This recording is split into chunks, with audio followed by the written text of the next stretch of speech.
If we can't unite on this, we won't be able to unite on anything. I'm about to show you some absolutely stunning video. But what I hope you will keep in mind when you're watching this story is so many people have this story wrong. When you hear your neighbors and friends talking about it, it involves Acorn.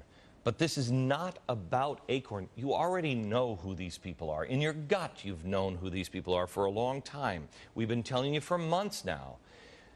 As citizens, we need to focus on the bigger picture. This is one part of a very large picture. The mainstream media completely misses almost every point. They did it on the Van Jones thing. The left is still saying that, oh, that Glenn Beck, he's crazy on his over-the-top coverage of a special advisor to the president. Yet, in every single case, they have glossed over the facts that we presented over and over again to you. We asked somebody, please ask for answers, because we can't get any. Have they? No. Just attack the messenger. Van Jones was a self-proclaimed radical, revolutionary, communist. He called himself that. Each of the words that we would present to you were in his own words. The only time the media even referenced any of the issues of radical revolutionary was when they tried to equivocate of whether he was still any of those things when he was appointed. Supposedly, according to the media, he changed his mind on communism. Really? Gosh, we looked pretty hard. I mean, we were one organization that was actually looking for pivot points, and anything this man might have said, never saw him say that he disavowed any of it. Can anyone in the press provide the evidence? I'd love to play it. Show me his pivot point. Love to see it. I never have. But while looking for that pivot point that they all talk about, I did see this quote from Van Jones. Quote, I'm willing to forego the cheap satisfaction of the radical pose for the deep satisfaction of radical ends. In other words, he's still a radical. In other words, there were radicals in the White House advising our president. Should maybe somebody look into that?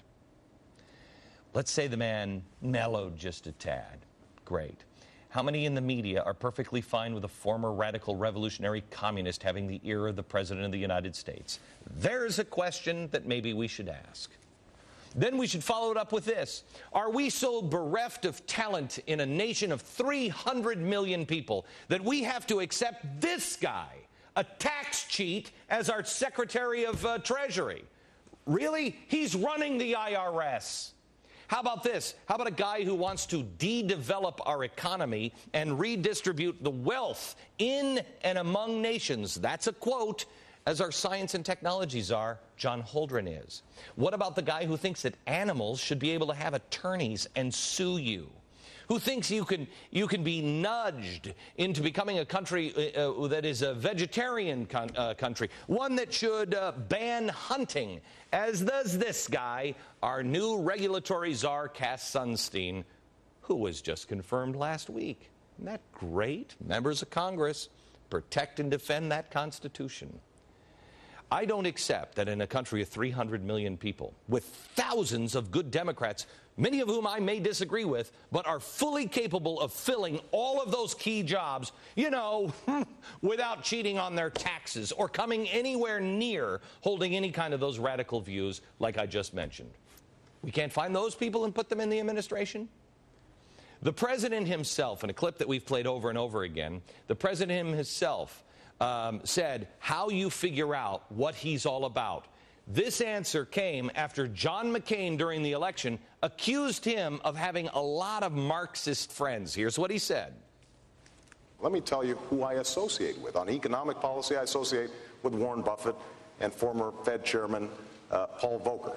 If I'm interested in figuring out my foreign policy, I associate myself with my running mate Joe Biden or with Dick Lugar, the Republican ranking member on the Senate Foreign Relations Committee, or General Jim Jones, the former Supreme Allied Commander of NATO. Those are the people, Democrats and Republicans, who have shaped my ideas and who will be surrounding me in the White House. Those guys aren't really surrounding him now. And really, it's not working to his advantage to encourage us to continue to look who is surrounding. We're not talking tonight about Marxism. But now we're expected to believe and accept that the way to help people in the inner cities and set them on a path of growth and education is to support with tax dollars an organization that has demonstrated its corruption over and over and over and over again. Currently, arrests have been made in 14 states, many of them led by state Democrats. Thank you, Democrats, local Democrats, for still having a soul. They have nailed them on fraud, voter fraud, corruption. The tapes that we've shown you now involve tax fraud and the selling of illegal immigrants into the sex trade. And, just for the fun of it, good old-fashioned prostitution that everybody can get their arms around. While the government is going to make speeches and throw you a bone of cutting off funding, we're going to cut off funding. Really? Until the Republicans and the Democrats rise together and demand a full, independent, rigorous investigation that doesn't concentrate just on the local level and these few dirtbags, but goes all the way to the top, to the power brokers at the highest levels of ACORN and in our own halls of Congress and this administration, it's all going to be a sham. And you won't be able to trust anything in Washington. Don't you see, America? We are creating a system that will lead us down the path of becoming Mexico. Do you think the Mexicans are happy with their government? Do you think it's easy to conduct business in Mexico? Do you think you get a fair shake in the court systems of Mexico? No. Why? Because it's corrupt. That's what we're creating here. If you didn't think that there should have been an investigation before, what I'm going to show you tonight will boggle your mind. And if at the end of the hour you still don't think there should be a rigorous investigation and you wonder why, if we want to figure out how the president wants to community organize, why he's surrounding himself with members of ACORN, well, then I don't know what else to do. For the remainder of the hour, we're going to take this video apart piece by piece, because this one not only involves prostitution, illegal aliens, tax corruption, and fraud, but also an admission of a woman killing her husband. Remember, this is now the fourth city. Let me show you the players again in this video so you understand who we're talking about. James is the filmmaker. This is the guy who comes in and he says, I'm a pimp. This is Hannah. She is playing Eden here.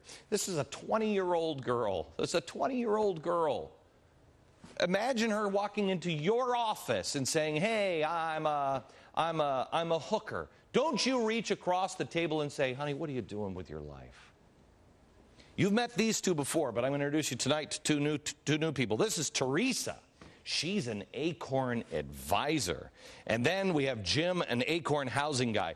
But it's not about these people. It's about these people. These are the people that you need to look at. This is Dale Radke. Oh, he embezzled about $1 million from ACORN years ago. They just covered it up. And so he went over to SEIU. Gee, where have I heard SEIU? Oh, I remember. In the Oval Office designing health care with the president. And here's his brother. This is Wade Rathke. He's the founder of ACORN. Oh, he's the real brain behind it. These two, America, how much more do you need? Look at them. They look like they're James Bond band guys. Remember? Remember all the James Bond movies? And you're like, that guy's clearly a bad guy. Hello. Okay. So here we have the pimp and Hannah, who plays the girlfriend.